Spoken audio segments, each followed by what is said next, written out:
Welcome back to another episode of the Brawn Body Health and Fitness Podcast. Joining me today is Brian Alsruhe, Jeff Kryglik, and Gregg Inocencio.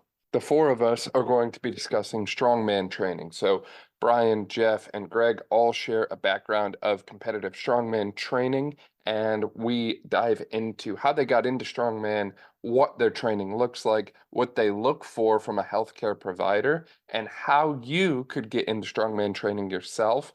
I gotta admit, I was a little scared and a little uneasy when I started doing some of these different things like the yoke carry, but it is a lot of fun, and I highly recommend you look into this style of training and maybe even sign up for a competition. This episode and all of the episodes in Season 5 are sponsored by Isophit, my go-to for all things isometric training. For more on that, you can check the description below. Enjoy. Gregg, Jeff, Brian, welcome to the podcast. Super excited to work with the three of you today. Thank you so much for being here. Thanks for having me. Ain't no Appreciate it. thing. Ain't no thing. For people that might not be familiar with the three of you there and your background in strongman competition and strongman training, would you mind filling them in a little bit about who you are and all the amazing things that y'all do? All right. So, hi, my name is Gregg. I have competed. This is year 13 of competition. Started in novice and then went as a middleweight 231, then heavyweight, then all that fun stuff. Notable accomplishments. I've won Maryland Strongest Man as a middleweight and heavyweight, and then I've won Delaware Strongest Man as a novice middleweight, and have been the two-time Delaware Strongest Man. I currently hold the USS United States Strongman Masters National Deadlift record. So we got, score on for the over 40 crowd. Salt and pepper in my hair. But yeah, it's been 13 years. Thankfully, I've avoided major injury, but I'm still ugly. All right, cool. So I'm Jeff. Notable accomplishments. I've competed at least 25 times now, podiumed most of the time, competed in 3 national level shows and also the official strongman games in the 90 kilogram class. I won Maryland Strongest Man as a middleweight in 2019. And not to be outdone by Gregg, but I still have a record that I went for back in 2018 for axle clean and press in the state of New York. And I'm stronger than that now, but I'm still glad that the record holds. And then my name is Brian Alsruhe. I am also a strongman competitor, pretty much at the 231 class my entire career, and then a little bit in the heavyweight when I got a little chunkier. Did really well for a lot of local shows. Competed nationally, I think 4 times. I've been in the game for about 10 years. I started when I was 34 years old, had never touched a strongman implement. Week before, went and did my first show, qualified for nationals, and really thought I was going to be like a world champion at this because I did so well at like the local show, and then just got like annihilated. And literally it's been a learning experience ever since. So have owned a gym called Never State Athletics that has produced some pretty amazing athletes who these guys have both trained there many times, and Jeff has coached there with me. We've worked with adaptive people, world champions, all kinds of individuals, and the whole thing was just very positive and very awesome. So yeah, I've done better on that side than I ever have as far as competing. Yeah, the three of you certainly are amazing and super impressive in the world of strongman. I think your deadlifts individually are stronger than my squat and deadlift combined. I really am like nothing compared to the three of you. You guys are very, very impressive and at the top of your game.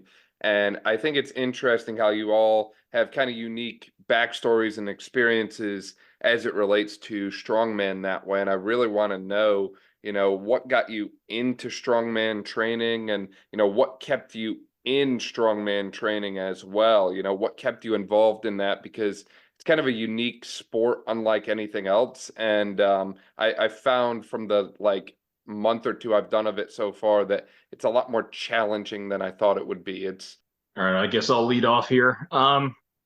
We can all actually thank the show Barbecue Pitmasters on cable for my entry into strongman. So before I went to PT school, which was fall of 2010, I trained 2.5 years of Muay Thai kickboxing, and then before I went to PT school, I had a fight, wanted to decide, or I wanted to do something really stupid before I did something really we'll say important.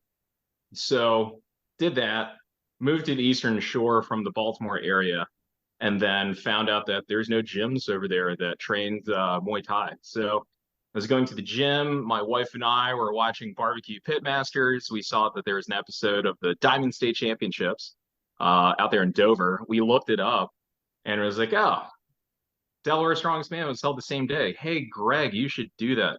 Okay. So then I went to the gym that I went to, asked around, and a pro middleweight strongman, Andy Deck, was actually local here in Salisbury where I lived, hooked up with him, and he showed me the ropes, and he got me ready for my first couple of competitions, and I was a training partner of his for a while. Stayed in it because I need something to do so that I don't feel so weak. That's a great story. And ironically enough, mine started because of Salisbury as well. So I think we can all say, Greg, Brian, and maybe even you, Dan, like that we've seen Strongman on ESPN back in the day when Mariusz Pudzianowski was winning every world title and looked like an absolute Cro-Magnon man with how many muscles he had on top of muscles. And then the polar opposite is you see the gargantuans like Zydrunas Savickas who are over 400 pounds. And it's like, all right, this sport's really cool. It's really odd. They're lifting a lot of really strange things. This isn't your typical gym lift, but I'm not built like Marius and I'm not over 400 pounds. But when I went to Salisbury, I got connected with Andy Deck and also a powerlifter extraordinaire, Mike Hidleski. They were my strength coaches because I played football there. And I wasn't a great college football player by any means necessary. Like I loved the game, but I never saw the field. But strength training always fascinated me. I started when I was 12. I'm 32 now and I still enjoy it. And that passion was further ignited when I saw Andy and Mike train. Now I never trained with them. It was always like you would hear their crazy heavy metal blasting or Andy blasting some of the flogging mollies with bagpipes and stuff. Oh, it was beautiful. But the thing was, Andy and Mike were training so intense and they accomplished a heck of a lot. Andy was a pro strongman. Mike, I believe, was a gold medal powerlifter at one point. And I would kind of like watch in the corner of my eye, and they would definitely, help me out a little bit extra because they saw I took the weight room really seriously. Well, fast forward a few years, I was just at home. I was working in the media industry, and I loved going to the gym. I loved training hard, but I didn't really have a purpose. So through the power of Instagram, when video limits were only 15 seconds, I met this guy, the Catman, Gregg Inocencio, and we started DMing here and there because I noticed that, obviously, he was a middleweight competitor, so a little bit closer to my size. And I was just like, okay, this guy seems really chill.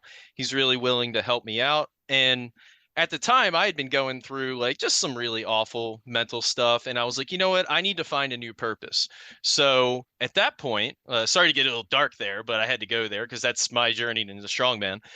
So anyway, Greg was like, all right, let's go train. So we went to Coliseum Gym in Columbia. This was late 2015, and I believe a week or two after Maryland's Strongest Man. I could be wrong. So Greg was there, and Brian might not remember this, but Brian was there as well. So they were training circus dumbbell, and they were working on the terrible technique of putting the dumbbell next to your head with the big dog circus dumbbell. I think Brian and Greg both worked up to 200 that day. And I just looked at it and I'm like, that looks really stupid, but it also looks really fun. So I can even remember the events that I trained that day. I trained circus dumbbell, deadlift, farmers, and then Atlas stones. And that day I loaded my first 300-pound Atlas stone and I was immediately hooked. And it was funny because I kept talking with Greg. I'm like, this is a lot of fun, but I don't know, if I'm going to be able to do this all the time because I don't have anything at my gym. So come to find out, he's like, just sign up for a competition.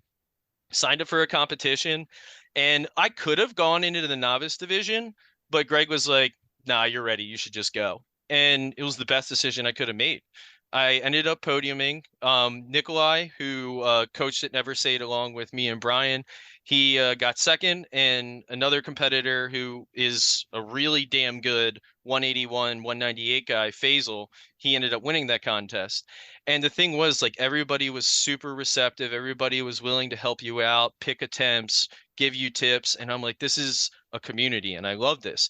And from that moment forward, I started buying equipment, and I started buying a lot of equipment because I wanted to train it at my own spot and then build a crew from there. So what was really cool is I was not only able to learn on the fly, but what I was learning, I was able to pass it on to other people. And I think that's what Strongman's all about. And that's honestly what keeps me hooked, is it's such a different style of training, and I've never been bored. And I'm convinced that I will probably be in the best shape of my life the rest of my life if I continue to train this way. And it's super functional. That's very true. And what better strength coaches to have, man? That is awesome. That's incredible.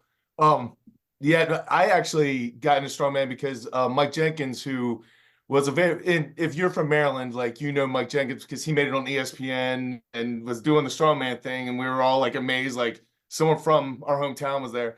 And I actually went to high school with Mike, and we went different places for college, and we came back and we're working the same gym. And Mike was doing the strongman thing, I was doing the MMA thing, and Mike was always like, you need to come do this strongman stuff. And I was always like, man, they're just big fat guys. Like, I don't want to be a big fat guy. That's not what I'm into. You know what I mean? Because they didn't understand the weight class stuff. So I always placated to him, was like, man, I'll do it someday. I'll do it someday. So fast forward like 4 years later, Mike is moving up, and he's like number 2, number 3, like in America, like doing just awesome things. And we get a call on Thanksgiving morning that he is dead. And we were supposed to get together for a Christmas party, literally like 2 weeks later. And instead of getting together for Christmas party, we went to Mike's funeral, and it was pretty dramatic. And we're there, and like, kind of like Jeff said, like, you're looking at, because at Mike's funeral, all the strongman competitors flew in from all over the world to be there for him and the family and stuff. And you saw this intensity in these guys, but also just good people who wanted to truly support each other, because there's no other reason to do the sport, right? There's no money in it. There's no real glory in it. Like, it's for the athletes that take care of each other. And so I looked around, and I was just in the church pew crying. And I'm like, I told him so many times I'd do it. And like, I was lying to him. I had no intention of really doing it. So I was like, I will do it. I will do one show, right? So I never touched a strongman in preliminary life. And it was the week before my first show in West Virginia. And I went up to Mike's old gym. Mike owned a gym, and his wife Carrie's there, who actually Carrie is Brian Shaw's wife now. And she showed me like what farmer sandals were. She was like, this is an Atlas stone, and all those types of things. And the next week I went and competed, and I was always into lifting, and I was an intense guy. I'm still an intense guy. And so I won that first competition in West Virginia, and was like, I am going to crush at this sport. I don't know what I'm doing, but I am awesome. And then I went to nationals. I didn't really train for nationals or anything, right? I go to nationals, I'm asking people there, I'm like, hey man, so this keg thing, how do we load a keg over a bar? That was one of the events. And so the guys are literally teaching me in the line at nationals, trying to help me out. And at that nationals, that was 2014, and I ran into Gregg at that place randomly, because I literally had to look like I had no clue what I was doing. And I look at Gregg, and Gregg's looks like he could be a nice guy, right? So I walk up, and I'm like, hey man, like, ask a couple questions. I found out he's from Maryland. It turns out we're like the only 2 dudes from Maryland there.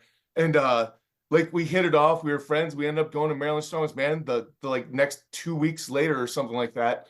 And man, ever since that time, it's literally just been a community, because the MMA community is pretty cool. Don't get me wrong. And like, powerlifters are cool. Everyone's cool to an extent, but strongmen literally will give you their shoes so that you can compete better, because they don't want to beat you at not your best. Just seeing how everyone supports everyone, and everyone yells for each other, and like, it's just an incredible environment. And much like Jeff said there at the very end, like, for me, it's functionality. Like, I'm turning 44 this year, and I don't care so much about my bench press, but I do care about being able to pick up a sandbag and move it over there, because that's functional to something like a box of books that I need to pick up and move up some steps or something. Like you carry it the same way.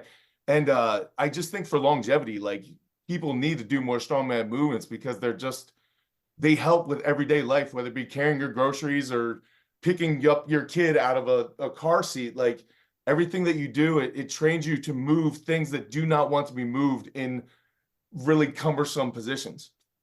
Yeah, no, I love that point that you just brought up, Brian. And I mean, first off, thank you all for your openness and honesty and just, everything that you've shared that way. It certainly sounds like Strongman is very much a community-based type of training, and it's something that's not just about you, even though it's an individual competition. It's about something much bigger than yourself. And I think that's certainly one of the many reasons, as you mentioned, that people get hooked on it. It's very unique. And as you all mentioned too, it also never gets old. It's very challenging. There's always some new event or some new twist, or hey, maybe you've been training like say yoke carries on your back, and now your next competition is going to be Zercher yoke carry or something like that. There's always a new twist, and you never know what it's going to throw at you. And that's to your point as well, kind of like life. You never know what is going to happen. Each day is going to be a little bit different. And Strongman certainly seems like a great way to physically prepare for the never-ending challenges that life brings you. How do you go about structuring your training for Strongman? You all mentioned that you kind of do things a little bit differently. So how do you structure your sessions? How do you prepare for competitions? Gregg, do you even lift at all, or? Dude, I don't lift, man. I don't even lift. Who knows? It's all magic. It's actually, it's an inflatable muscle suit that I wear. That's actually just fat now. No, so structuring for me, because Strongman has a lot of, we're not just doing like 1 rep maxes, right? Powerlifting, it's 3 attempts, 3 different lifts, so 9 lifts, right? Now we might have like a max rep, like deadlift at nationals is going to be max reps from the floor. We could have a card deadlift, side handles, which is a different kind of deadlift. We could have 13-inch axle deadlift, 18-inch axle deadlift. We have different things, right? We have different heights, and it's not always for a 1 rep max. It could be max reps or something like that. We also have something like carrying events where it's either max distance, so we have to, figure out how far we can move something, or we have a fixed distance and it's as fast as you can go, right? So going off of 1%, like 1 RM percentages is, I'm not a huge fan of it for me. It may work with other people. I'll typically go based off of RPE. I know some folks don't like RPE, but it's kept me in the game for however long that I've been. Whether it's how fast I'm going, I can kind of gauge it, or how many reps based on that day. In Strongman, if you're going for competition, ahead of time, probably like 12, 16, or sometimes more weeks ahead of time of what your events are, what your weights are, what the parameters of the events are, whether it's max reps, 1 rep max, what the implement is generally, and then go from there. So I'll typically go RPE, and then I'll typically do a press-centric day, a deadlift-centric day, an event day where a lot of my carrying and loading events occur, and then a 4th day, if I can make it, with kids and stuff. Any kind of assistance work that I can see that my body needs, because I definitely have some weak spots. I did have them back in the day. I have them now, but that's the day that I kind of shore up my weaknesses. Strength is definitely a skill. And I think when you see something like Strongman, you immediately think, oh, these guys are just kind of picking something up and moving it because they have a lot of brute force, which I'm not going to say that you don't need brute force and a little bit of mental toughness in order to do Strongman. At the end of the day, you're not picking up something conventional more often than not. So when I think about that with my training, that's why I tend to lean a little bit more into the conjugate or concurrent method. So the way that I'll structure myself is, first of all, with Strongman, there's so much variety, and that plays right into conjugate or concurrent. So I'm not necessarily going to use the same bar, the same lift height. Like, say, for example, if we have a deadlift from the floor, I might train that 1 week, but I might also train 13-inch, 18-inch, rack pull, even higher. depending on what weaknesses I have to work out of that lift. On top of that, too, I don't want to be deadlifting all the time because my body's not going to be able to recover from that. So that's another factor that goes into the programming. So typically I'll have a really what's called a max effort lower day. I'll have a max effort upper day, and then I'll have 2 speed days for upper and lower. And I'll sprinkle in events here and there throughout the week. I used to do event training days, but the problem that I had is I know me, and I would go full bore all the time and put myself into the ground probably way earlier than I needed to. So I had to do a little bit of a switch up, and I found that I've been able to recover a little bit more. 2 big reasons why I like this style. First of all, on my max effort lower and max effort upper day, I'm going to always pick a primary accessory that complements that. So for example, if I'm doing like a log clean and press as my max effort upper movement, and I'm really having trouble with, let's say the clean, for example, right after that, I'm going to go into working sets with working just the clean portion, or maybe the clean and the dip, because I'm trying to build that particular skill. I'm not trying to focus on, building a bigger back or anything like that. I'm literally trying to get better at the strongman movement itself. And then like if you take something for lower, for example, so if you're doing like a car deadlift in a competition, so let's say you do like a trap bar deadlift because it's side handle, just like a car deadlift would be. So it's not the same thing because the car deadlift moves on a pivot point, but the trap bar deadlift kind of recruits similar muscles. Something that I might do to complement that is I may actually do it from a deficit after that, because if the handle height is actually lower than what the trap bar handle height is, that's going to, get me more prepared for whatever that competition is. Then I'll look at like my speed days, for example. So that's going to be my technique work. So let's say, for example, in said competition, I have a log clean and press coming up. I could, in theory, train another day of log press where I'm training the clean and press from the jump at a much lighter percentage. And I could add accommodating resistance if I want. Or if I want to take it more of the RPE style, like Gregg was saying, and let's say I'm not feeling necessarily that great that day, I can take the accommodating resistance off, drop the weight a little bit, and make sure that every bit of my technique from floor to overhead looks precise. Same thing with deadlift, same thing with squat. And I do think strongman athletes should bench as well. I know it's not necessarily a common event, but I think especially when you think about closed grip bench press, when it focuses more on the triceps, that's your lockout strength. Then you look at like incline bench press, which that's going to be a little bit more relatable to log, because when you're doing the log clean and press, you have to actually lean back a little bit in order to get the log across your chest and across like your delts. So as far as event training goes, what I will tend to do is I will waive it. So let's say, for example, on one of my lower or upper days, it doesn't necessarily matter if it's the upper or the max effort, or if it's the lower intensity one. If one week I went heavy, the next week I maybe go medium, and then the week after that I'm going to go low, and then I'm going to deload. Because I found that, like, at least for me, my body recovers good after doing 3 weeks of loading and then backing off and then restarting the cycle with maybe a new movement. Or if the same movement was working, just keep rolling with that movement. So it's a matter of actually sculpting a program to where you can get a little bit of everything, where it's like you still get that heavy nature, but you also have to keep it light enough so that way you can keep your movement patterns. Because the one thing that I always think about with strongman, especially the moving events, whether it's a yoke, a sandbag, farmer's carry, keg carry, you name it, if you're carrying something at any point, you don't necessarily want to stride. You don't necessarily want to lunge. You want to move with pitter-patter feet. Like, think like the road runner. Like Brian always used to use this reference. Think like the road runner. You want to move your feet as quickly as possible, because that's actually going to give you stability. The longer your stride goes, you might have that implement, if it's a yoke, moving a lot more side to side. And then your sandbag, you might end up looking like you're waddling like a penguin.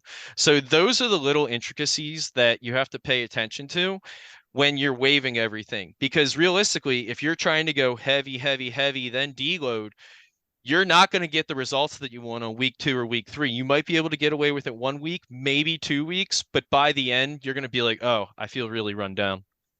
Yeah, and I'll be honest, I don't have a lot to add to what these guys said. That they went so much into it, and honestly, like, all of us have run 100 different programs over the course of the 8 of us, you know what I mean? And I would say the biggest thing for me about my programming is managing suck, right? Because whether it be CNS, like if you do a bunch of runs with a super heavy yoke and you try to deadlift 2 days later, you're a kitten. You can't pick a thing up. Like you literally can't. So you need to manage that. You need to manage, like if you're doing Atlas stones and you start getting bicep tendonitis, and then you're going to be doing circus dumbo, you need to figure out how to work around the pain or the injuries or the tweak or whatever's up, because there is no time in a competitive strongman's career, there is no time when they're 100%, because just the nature of the beast, it all beats you up and you need to train like a maniac in 1,000 different things. I know people hate it when you say it's like CrossFit for strong people, but like really you need to be prepared for such random things, and it changes every single, that's what the best part about it and the worst thing about it. But to say that you need to be prepared for a bunch of things and be really good at it without getting beat up, there's too much overlap, right? You look at something like a deadlift. Like, yes, you need to work your regular deadlift, your conventional deadlift, your 13-inch or 18-inch, your side handle deadlift. But then every single time that you pick up a farmer's handle, it's a deadlift. Every time that you pick up a sandbag, it's a deadlift. An Atlas stone is a deadlift. So you end up doing a million more reps that you need to account for at some point in time. So a lot of times my lifting, I'm now more of a social media guy than I am a competitive guy. But a lot of my lifting looks like I'm lifting for Instagram, because you're really just working around what you need to work around, and you're doing as best as you possibly can on that thing, and then building the rest of the workout off of it sometimes. So I think at my stage where I'm at now, it's like longevity and trying to do what's best that I possibly can. But when I was training for competitive, it was red line all of the time, as these guys will tell you. Like there's no time when you feel like you're recovering, and even a week off does not feel like a week off. You just feel like you got hit by a truck and you like lay around and feel sorry for yourself for a little bit. Well, I think Brian's work capacity is legendary. Now, I've been around the guy going with giant sets and everything. I feel fat and out of shape every time I watch him work out. Yeah, now, Brian, you should definitely talk about the giant sets a little bit. Well, I've always trained, like I said, I didn't get into lifting really for muscles. I got into lifting for performance, but what really I hated going in and like doing a squat and then waiting to do squats again. I'm like, there's so much, I could go do something else before I came back. And then I was like, I could go do 2 things and then I'd come back. And so I was like, well, on like a bench press day, I'm going to do a row, and then I'm going to bench press, and then I'm going to do an ab, and then I'll come back and I'm going to start rowing again. You know what I mean?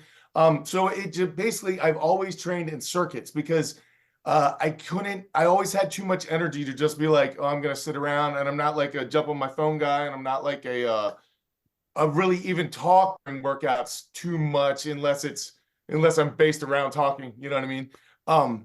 Like when I work, I want to work, because that's how I was raised by my dad doing construction. Was like, we don't stop to eat. We don't stop to do that. If you stop, you get tired. If you stop, you get tight. Like we just drive on. And so from the moment that I start working until it's done, it's just literally I do giant sets. And an average giant set for me on a lower body day will be, I will try to do something explosive to get my hips moving. So let's say a sandbag over shoulder, right? Something lighter that I can actually throw over my shoulder, not just gimp up there, to a deadlift, to some sort of core exercise. And then a lot of times I'll try to throw in some sort of conditioning type of movement, like let's say burpees, right? So you would do your deadlifts and immediately drop down and do 5 burpee lateral jumps over the bar, go into some sort of ab exercise. That ab exercise, your recovery, you take 90 seconds, you start again. And what I found is that for everyone across the board is it takes about 2 weeks of adjustment where your body is like, I don't want to do this. I don't want to do this. And your strength drops and everything goes. But then eventually, like, it starts to overcome, and then you can keep up with the same weights you could do before, except you get twice as much done in that time. And you wouldn't believe it, but it works. And it's exactly how I've always trained. And it's until now, until I've gotten older, like around 44, I've never really had to care about my calories. I've never had to care about that, because the work took care of a lot of that. You know what I mean? Like I had to eat cleaner at times and things like that. But yeah, as far as working strength and conditioning and actually having fun in your workout, I highly recommend it. That said, it's tough doing a commercial gym because commercial gyms are commercial gyms. But anyone watching this, if you're in a commercial gym, the number one piece of advice that I can give you for your lifting is get to a real gym. Because literally, when I was in a commercial gym, a dude lifting 500 pounds was seeing a unicorn. It did not exist, right? Like there was nobody. And if it did, that dude did not look like a dude you wanted to look like, right? Like, so I literally then got on the internet and saw guys at like 150 pounds deadlifting 500 pounds, and my glass ceiling got shattered. And then I got around other lifters like these guys, and we saw what they did. And like, if Jeff moves up 20 pounds on deadlift, I'm like, well, I'm not going to not move up 20 pounds on my deadlift, or I'm not going to let him catch me, or I'm going to go catch Greg, or you know what I mean? Like you get around real lifters and instantly you get better. You're the combined top 5 people that you're around. And that's the same thing with lifting. Like if you're around a bunch of people who want to get better and want you to get better, and they are high caliber individuals, your game is just going to rise, right? Get out of the commercial gym, find a real gym, drive an hour if you need to, but it's going to change your game entirely. Yeah, no, I love those points that you guys brought up. And I mean, Brian, your point on the giant sets too made me think back to our past conversation about, making training more accessible and removing barriers. If you're on a time crunch and all you have is 40 minutes in the day to get your training in, make those 40 minutes the most intense and the most difficult as you can to get the most out of it from a results standpoint. It's funny because I feel like anytime I've trained with Greg, we spend about 2 to 3 hours training. And it's a big time investment. At first I kind of I didn't really understand it because I don't come from like a long-standing strongman training background. But I learned very quickly that sometimes you actually need those 5, 6, 7 minute rest periods. And I thought I knew what hard training was. I'd done a lot of crazy stuff when I was in college, like any guy. I feel like every guy goes through a period where we just max our bench every day because we can. And then Greg started telling me about this thing called the Strongman Low. And he's like, one of these times you're just going to go home and you're just going to eat food and take a nap. And you'll wake up 3 hours later and you'll be like, that's what real training is. And I think there's something to be said about the style of training and the intensity that, as you mentioned, Brian, you're kind of redlining all the time. Like that's what it takes. It doesn't always feel great, but that's kind of what you all are doing day in and day out. And that's something that I don't think a lot of coaches, PTs, doctors, chiropractors, whoever, I don't think they really understand that. I don't know if it's just from them not competing themselves or them not working with athletes or understanding. Like sometimes people really want people to be like, practitioners really want the patients and clients we serve to be pain-free, feeling good, and just functioning high all the time. Sometimes that's not the case with strongman. Sometimes things kind of hurt and we have to adapt, or sometimes injuries happen and you're not going to, surgically address that injury, but you're able to keep training and find ways around it. That is 100% true. I think it's very similar to, I actually work with an MMA guy right now, and we have this conversation daily, and Brian can definitely relate to this because he's been on both sides of it. Greg can relate to it because he was involved in fighting. I'm a teddy bear, so I can't fight anybody, but I have the strongman primal rage, so there we go. But in regards to always feeling like you have something, I think about it like if I were a practitioner. It's a utopian mindset to think that everything's going to feel perfect. Everything that you're going to do, whether you're the patient or you're on the other end, is going to work. And I don't know if that's necessarily a realistic mindset to have. It's always good to be positive thinking, but you have to be realistic.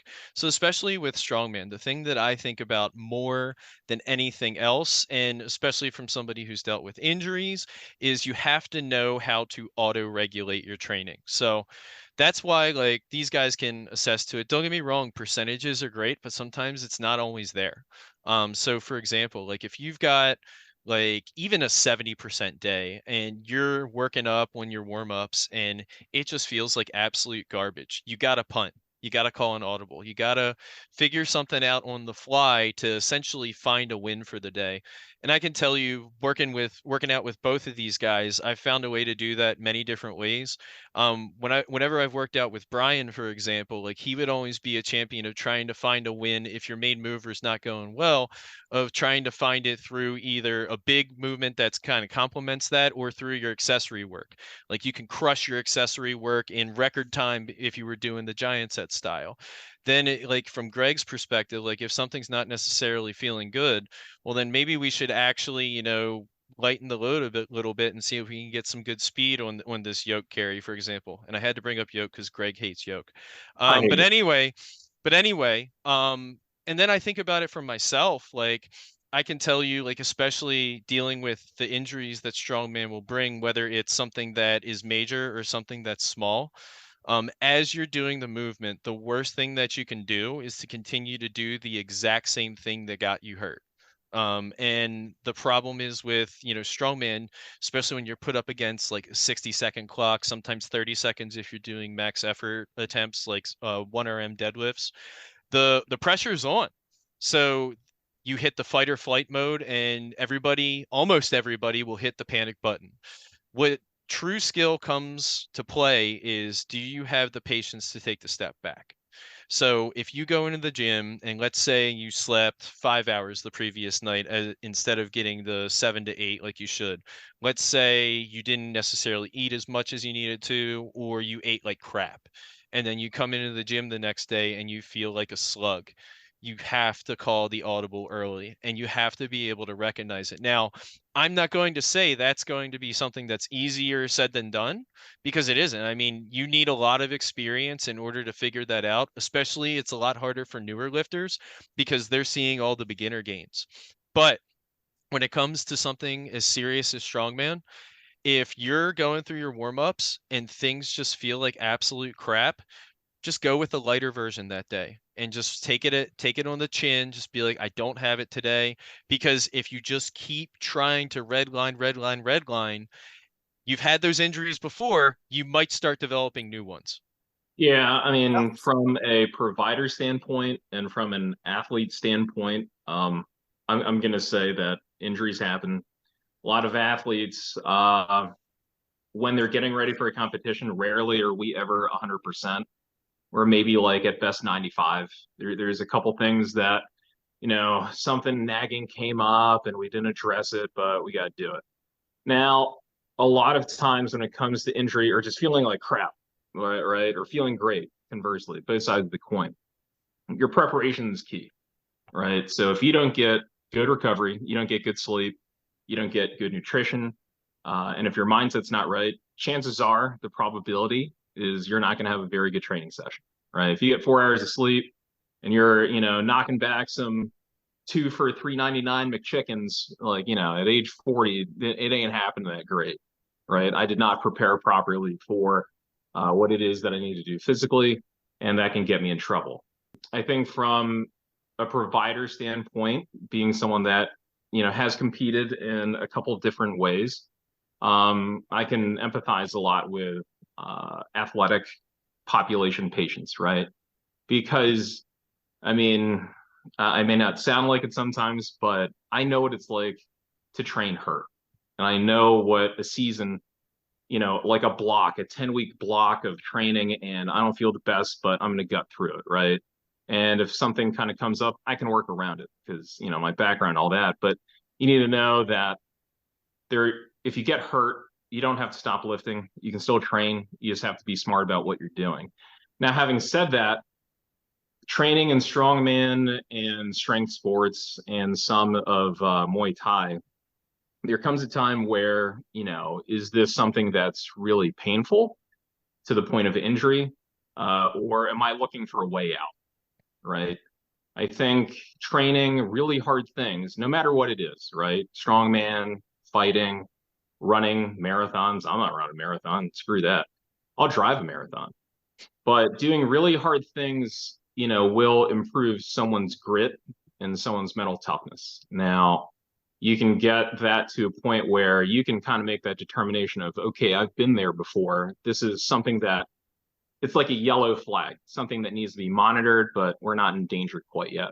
And you know your body, you'll know when to be like, hey, I really need to take a step back here and reevaluate my training. That's why deloads are there too. And you can work on other things like speed or endurance or something like that.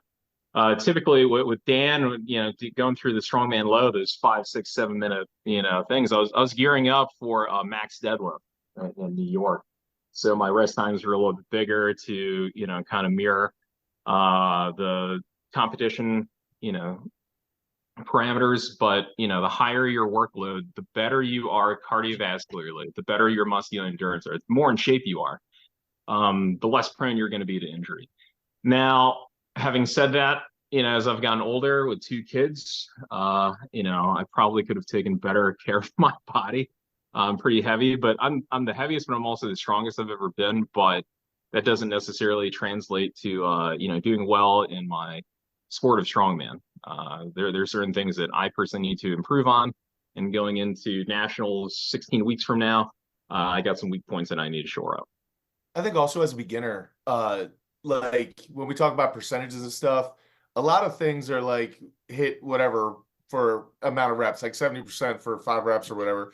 When you're earlier in the game, you need those parameters to kind of know, like, that's about where I should be, right? And then you hit a certain maturity of lifting where you're like, on rep 3 of that, and you're like, not today. Not today. Like today, we're putting it away. You know what I mean? Because you see what the end result is. You've been there before, and it's going to end badly. And that's the only thing I'd add is if you're a beginner and you're like, I don't have it, like, you don't know you don't have it. You haven't earned the right to say you don't have it yet, right? Like, you got to get it, like, figure it out, find it, right? And then you got to be smart at the same time. And enough, I think age, like you guys talked about, age matters, because if you're pushing when you're 18, you can get away with a lot.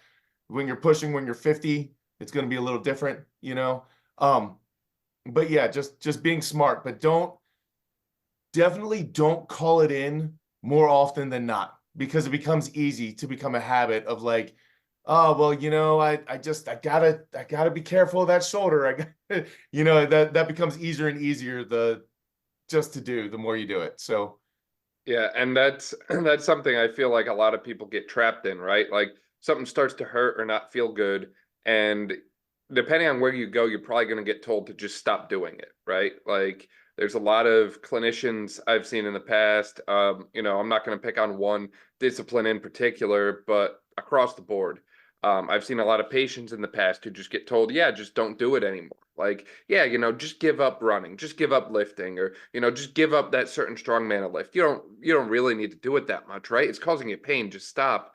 And it's like, that's not the way forward here. Like, that is not an option in strongman competition. Like, if you're competing, you're not just gonna up and zero one of your events. Like, you're gonna do it. So finding ways to modify and adapt our training, but also modify and adapt how we look at training as healthcare, for lack of a better way to put it.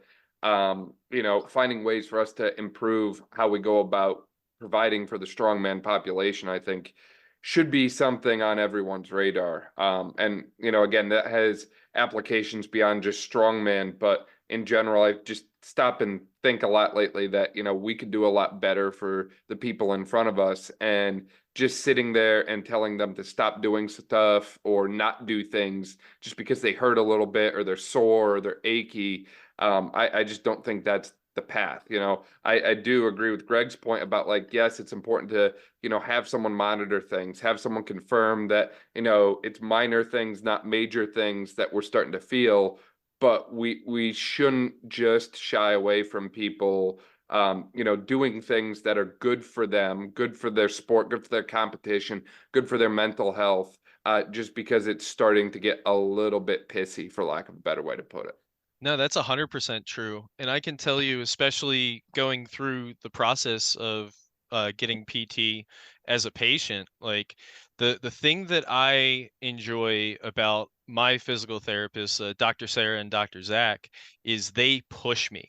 And they know that, I compete in strongman. I mean, obviously, I train people, I coach, And that's, how I'm making my money now.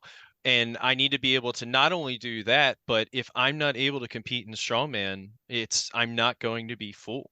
So the biggest thing that I can think of from a patient perspective that ultimately I would want from my provider isn't necessarily no table work. Like I've done cupping, I've done dry needling, Graston. Watching Gregg Graston my hamstrings in Coliseum Gym in 2017, it sounded like ice chips just being broken apart. But I will tell you, like, don't get me wrong, I love all of the techniques and I think they're definitely valuable. And I've seen benefits from it. But for me, I'm thinking I want something that's practical. I want something that's going to challenge me a little bit.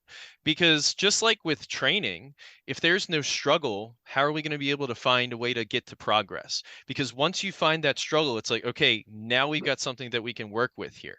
Now we can find something that can maybe get us over the hump because this is where your sticking point is. It's just like with lifting. Like if you're weak off the chest on your bench press, what are you going to do to try and overcome that? The same thing can be said for PT. Like I can tell you from my own perspective, working with Dr. Zach and Dr. Sarah. So I tore my left brachioradialis in June of 2023 at Strongman Nationals. It's an injury that I'm familiar with because A, I played baseball, but B, also I tore my right one in 2020. So I had a general idea that something was wrong, and Gregg gave me an early diagnosis that essentially, something that was wrong with my shoulder, which, definitely tracked. And as I was going through my rehab, I was doing some forearm stuff, working on my wrist mobility, working on my shoulder. But then come to find out, my 20 years of playing baseball also factored into this because I was a pitcher.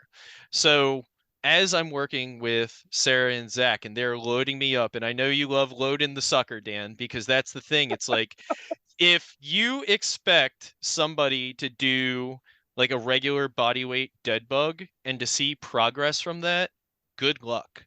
Because guess what? They're going to be doing that the rest of their life and they're not going to see anything different. Maybe get some monkey feet, get a dumbbell, kettlebell, whatever. You got to put a little bit of load, got to put a little challenge on people. But anyway, that brings me to my next point. So I was dealing with, this forearm injury that turned out to be a lot of, I didn't know how to use my serratus properly. I was having a lot of shoulder and rotator cuff issues. Well, once that got pretty much back to normal, like I was able to put strength on, I was able to get similar grip strength on both sides. They're like, so you're a pitcher, right? And I was like, yeah. They're like, let's test your hips out. And then boy, I actually found out how unstable one particular side was versus the other. Because I'm a pitcher, my follow through leg was on my left side. So my stability on that side is absolutely horrible because I'm used to following through with that. And then on the other side, it's perfect. It's not perfect, but it's a heck of a lot better because I was always used to, when I'm pushing off the rubber, using that to stabilize my body as I'm following through. So I think that's another thing that I want from a patient perspective out of my providers is just because an injury is in one particular spot, I want you to challenge how the whole body moves in unison. So not only are you trying to strengthen the area where you had the injury, you're trying to improve the range of motion and get you back to feeling normal, but also look at the athlete in totality. Like I think about it from strongman, like I'm trying to work synergistically from head to toe at all times. So if something in my shoulder isn't connecting with how my hips are moving, then maybe I better figure out, why that's the case. So push people to do something harder is always my message, because if you expect to go to your PT and just say, I want to get needled today, and that's it, what are you going to get from that? You might get a couple days of relief. You might get the feeling that you had, needles on you for 2 days, but then you come back next week or maybe later that week, and guess what? You're still in pain. So you're going to have to make a little bit of progress by actually doing movement, doing exercise, loading a little bit of weight. And then the last thing is think of something practical for what you're doing. So this doesn't necessarily have to be the famous word sport specific movement, but you want to do something that can actually relate to strengthening that injury. So for example, like with my forearm injury, Dr. Zach had me doing a med ball Arnold press. Now, obviously, I'm kind of used to, picking up an odd object because of a circus dumbbell. It's a little bit wider grip handle, and it forces you to actually squeeze it a little bit, which means I'm going to get some wrist stuff. I'm going to get some forearm work. But also with the Arnold, I actually have to rotate it over my head. So I'm working my lockout. And the thing is, if my shoulder stabilizers aren't working with that, then I'm probably going to get the pain right in my forearm. If I'm not actually gripping it, I'm probably going to get the pain on my forearm. And then maybe it leads to bicep, and then it leads to a bigger injury. So keep it practical and keep it heavy. I can tell you from a patient and athlete and provider perspective, yeah. So you as a provider have to make a decision on how you want to treat an athletic population, right? So it's not just like, Dan, you love ACLs, right? It's not just the ACL, right? It's so many other things, whether it's balance or plyometrics power or stability or all that, right? There are different ways to get to your end goal, but you always have to, take a step back. You have to be a really good generalist before you can be a really good specialist. So if the specialty is playing your given sport, like strongman, for example, right? It would do you well to be really strong and really mobile and, to a certain degree, before you start specializing into something. It'll carry over a whole lot well. So if you are getting pain with a very specific movement, take that step back, strengthen the whole body, strengthen the structures around, at least a joint above and a joint below, and then work your way there and then retest. That's how, I would like to have it done as a patient or prospective patient. Passive modalities only work so well. At some point we have to, start strengthening the structures. Injuries occur because the tissue load was too much for what the tissue could handle. So how do we mitigate that? Get the tissue stronger, right? And that's all over. I just hurt myself a lot. I don't really have anything else to ask.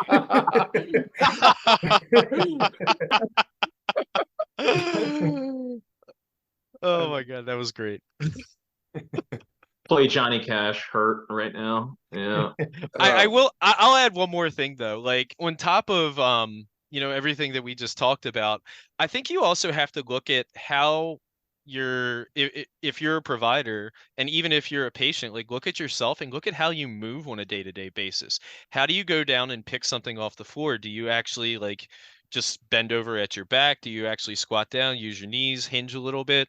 Like the everyday life things are also going to add up too. Like I could tell you probably another contributing factor to why I've seen the forearm injuries isn't just sports specific. It's because most of my life in my career has been spent behind a computer.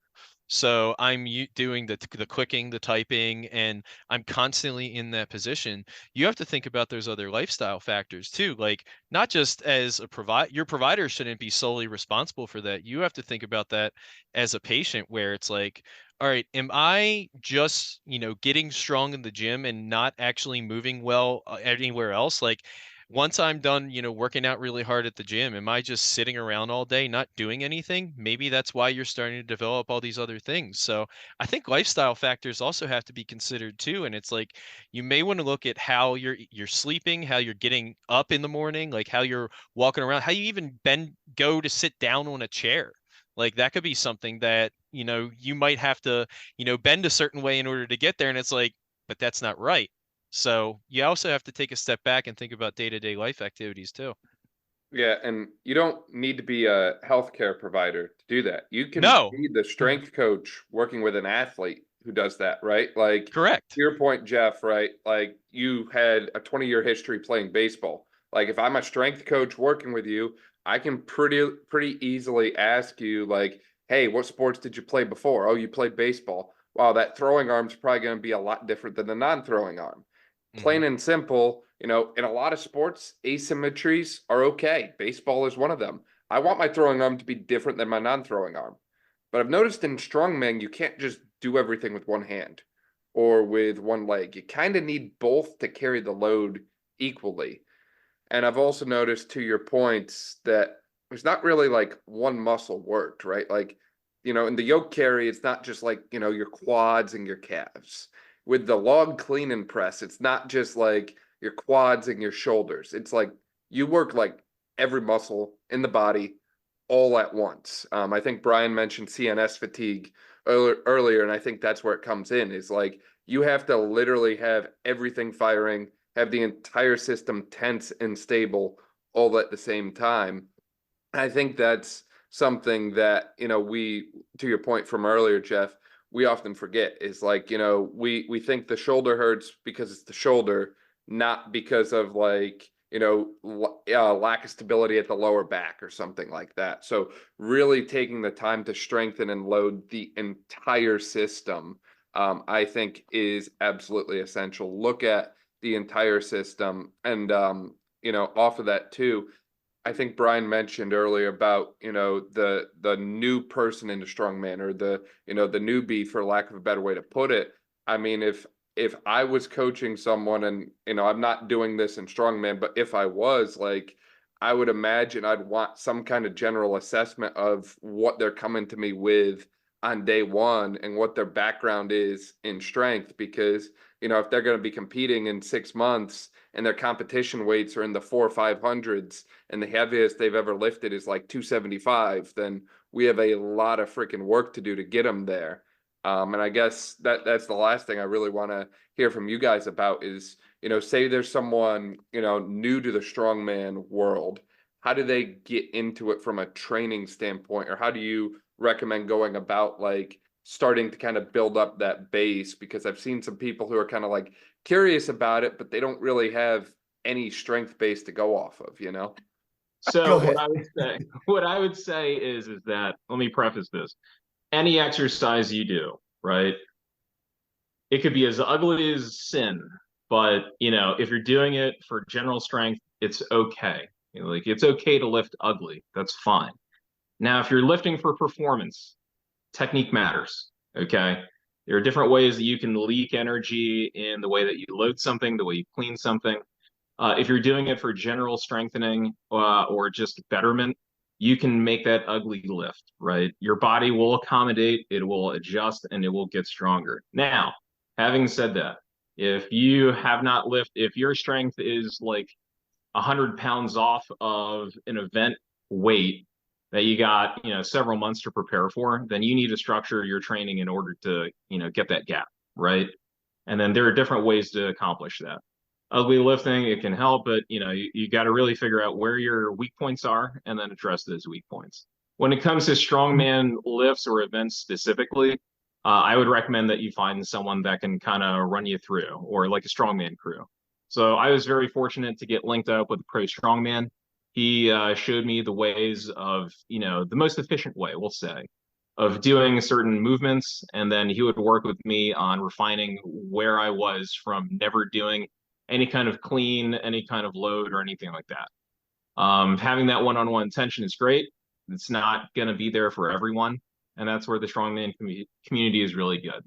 Now, you can do that through online assessments, but I'm always a big fan of in-person because you can get immediate feedback. They can kind of see, the person in there can read the room, like, how your temperament is, how you're moving, how hard you're breathing, things like that. I would say that you want a certain, amount of time under a bar, certain amount of time strength training before you try strongman, just for your own success sake. That's not to say that newbie lifters can't do it.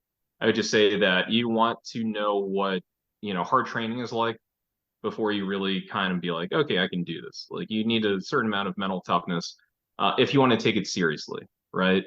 If you don't have anyone close by, Brian will tell you this, Jeff will tell you this. I've driven as far as 4 hours one way to get to train with some certain people with certain implements so that I was prepared for my competition. If you don't have anyone close by to you to kind of help guide you, you might have to make that drive. Okay. And that's not a super often thing. It might just be like once a week, or it could be once every 2 weeks. But just someone be like, hey, how does this look? How would you do it? Based on my body structure and how my leverages are, what do you think the best way to do it? Or just from an availability of equipment standpoint. That's the important. If you want to compete, The accessibility, unfortunately, is not everywhere. Kind of like, CrossFit boxes have popped up a lot of places. There's still a lot. So you might have to make that drive. You can get really good and strong with barbell training, dumbbells, and things like that. But if you want to compete, then you might have to make that drive, or you might have to make that time or distance commitment. I think also if you just look up strongman competitions, right? And you go to one of these shows, like if you have to drive an hour or something, and you actually aren't a weirdo and you go talk to people, like you'll be shocked at how many people have like, well, I've got like 10 stones, a log, and a yoke in my garage. Like we just need to go do that. Gregg trained out of a storage container, right? Like people, there are spots around if you go and you're willing to speak to people. Like people are like, I looked online, I couldn't find anything. Yeah, because you're not trying hard enough, man. Like there's some dude down the street from you that has a full gym in his basement looking for a training partner. You just need to meet each other, And it's about creating those opportunities. And if you go to a strongman show, you will find out if you just start asking around, like, hey man, where do you train? And you tell them where you're from, I guarantee you talk to enough people, there's going to be someone who's like, oh man, there's this guy named Barry who like lives right down the street from you that is looking for people. You know what I mean? Like, you can absolutely find that, but you need to find some friends for strongman. Because sure, you can check out YouTube videos and you do a lot of things, but like, you really need somebody to put you through and be like, no, buddy, I know you think you were done doing this medley, right? Like a keg carrying medley or something. And like, you need someone experienced to be like, I know you just threw up and you think that was that you're done, but trust me, we need to do one more thing here. We need to push a little harder here. We need to do that. And you need someone else to control that gas pedal for you at the beginning, because you don't know about things like CNS fatigue. And you're like, I'm just going to do a 3-time body weight yoke and then do max effort deadlift and then do atlas stones all day long. And then I'm going to show up in that, like you need someone to be like, listen, little buckaroo. Like, I know that you want to, but right now is when we pull back,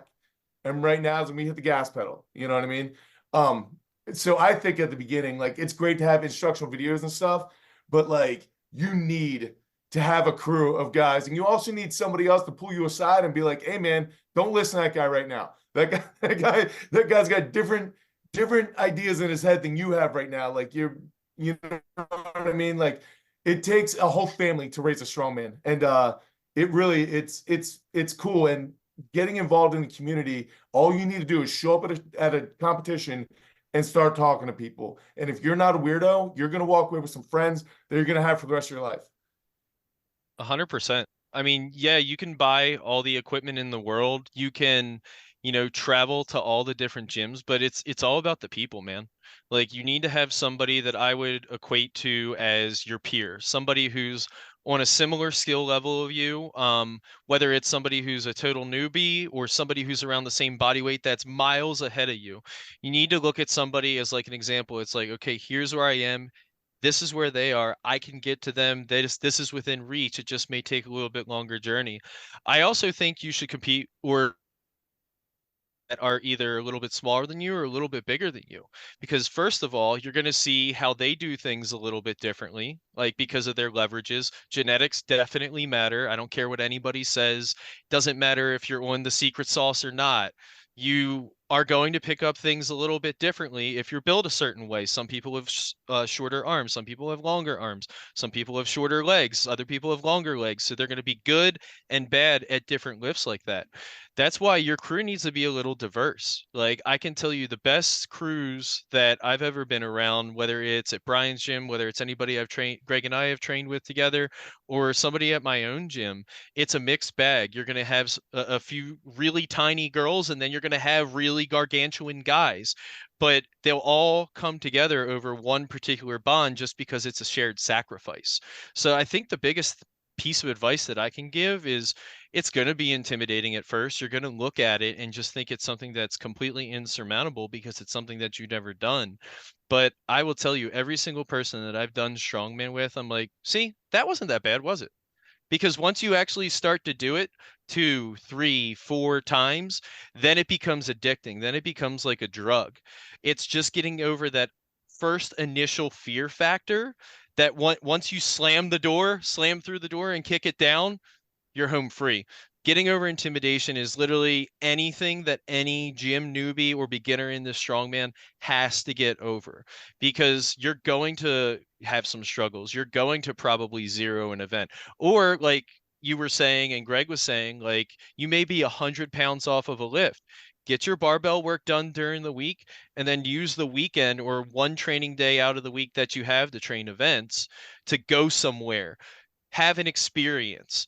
And that extra travel is not just good for, the training's sake, it's also good for you mentally, because you're experiencing a completely different culture. You're experiencing a different way of life. And you may also pick up a few training tips that you could add to your own training. Because realistically, I think, Brian can say this, Greg can say this, and I know I can say this, and you could say this too, Dan. Our training style and training philosophy was developed from all of the people we've surrounded ourselves with. So get out of the comfort zone and actually talk to people. Like Brian said, just be a person, man. Yeah, I love those points, and I think that's great advice. And I think it's important, as you all mentioned, to really just take action with it, right? Like, I think a lot of people get so caught up in the planning phase. They sit there and they think about it, and then they try to put together the perfect structure, program, routine. It's like there's never going to be a perfect program. It's never going to be 100%. Just jump in, get after it, make it happen as you go, and you kind of find yourself along the way, for lack of a better way to put it. If you feel like you need to be a certain strength level in order to compete, you'll probably never compete, because that bar is always moving. It'll be like, oh, I just need my overhead press to be this. And then there's always going to be something that comes up. If you want to compete, or if you really want something really bad enough, you're going to take that action and do it. So, when people have asked me for their, what should my goals be for my first competition? Three things. Number one, try not to zero an event. Zeros happen. It's happened to me once. It's never fun. Don't get hurt, and have a good time, because if you have a good time and it's a positive experience, chances are you'll do it again, right? That's with just about any kind of activity.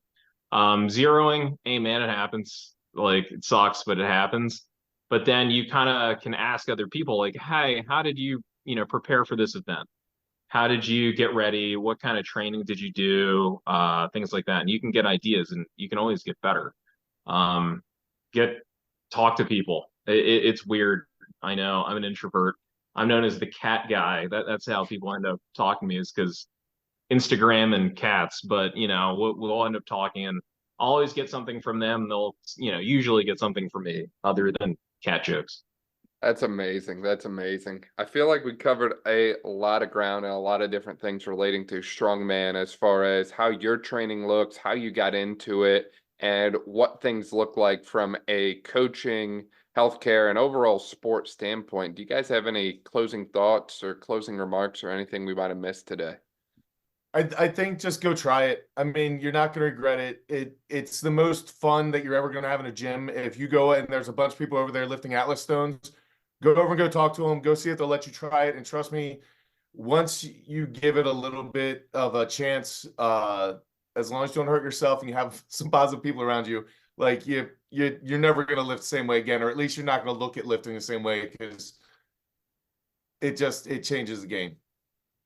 I think whether you were a high performance athlete, high school, college, professional, or even if you've never competed in a sport, the sport gives you so much more purpose to what you're doing. I mean, like Brian said, if you're at a commercial gym, find something a little bit more challenging, because anybody can do that. Everybody can step into a gym. Think about how many people purchased a Planet Fitness membership to start the year, and there's nothing wrong with that. I applaud anybody, who's trying to get improvements for their health, physical fitness, whatever. But at the same time, it'll get monotonous. And guess what? Even when you're training something like strongman and powerlifting, when you do something for so long, there are going to be periods of time where, yeah, I'm doing this a lot and it can get boring. But it's through those days when you actually see the progress, when you don't necessarily want to be there, but because it's something that has a little bit of extra spark, it's something to look forward to at the end of the day. And it's something that's completely different from what your day-to-day life is. Highly recommend busting down the door and giving it a shot. I am never going to have a six pack unless I, drop a lot of weight, and I'm okay with that. But I always wanted to be able to throw for height the people that do have six packs. And Strongman can help you do that. You can get really big, brute strength, strong, manipulating, heavy, dead weight. It's great. Now, Strongman is hard. Like if you're on the competitive circuit, Strongman can be very hard. And that's okay. I think that if you find gratification in doing hard things and pushing your body into doing hard things, and then taking a step back and saying like, hot damn, I just did something really hard that I never thought I could do, then I think Strongman is very beneficial for you. You won't know what you're capable of until you give it a try. And I guarantee you that you will be amazed of what you and your body can actually do in terms of loading, lifting overhead, deadlifting.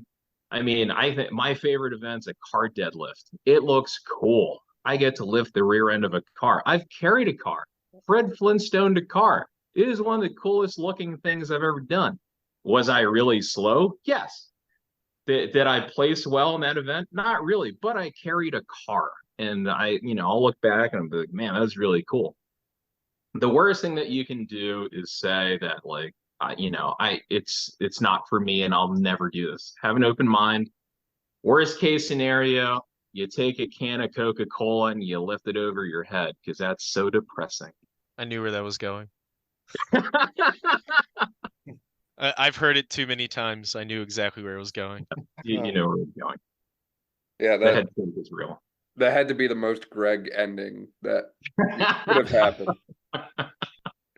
Amazing. For people who want to find you guys on social media, and Brian, I know you obviously have like a website, booming YouTube channel, and some other amazing programs and stuff for people. Where can they find all of those great things at?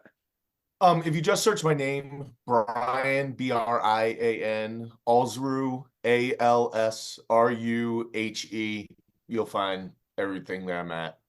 So I'm pretty much the easiest you can reach me at is Instagram, and my handle is Jeff from Insta, and there's a story behind that, and ironically it's Strongman related.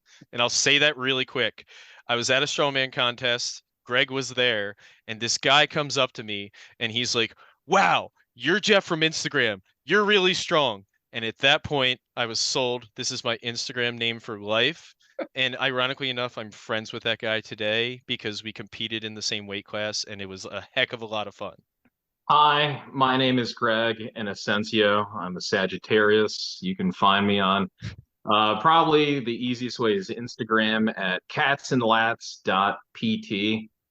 Cats and lats because we bring them meows and wows every day in the clinic and on the competition field. That's amazing. We'll link to all of that in the description below. I gotta say, I'm disappointed that none of you still have a MySpace account. Or I do. I still have one. You've seen it. If I could put you in my top 8, I would. Really appreciate you guys, your time, your experience, and everything that you've shared with us today. Thank you so much. Thanks for having us. Thanks, man. It was a lot of fun. True, Dad.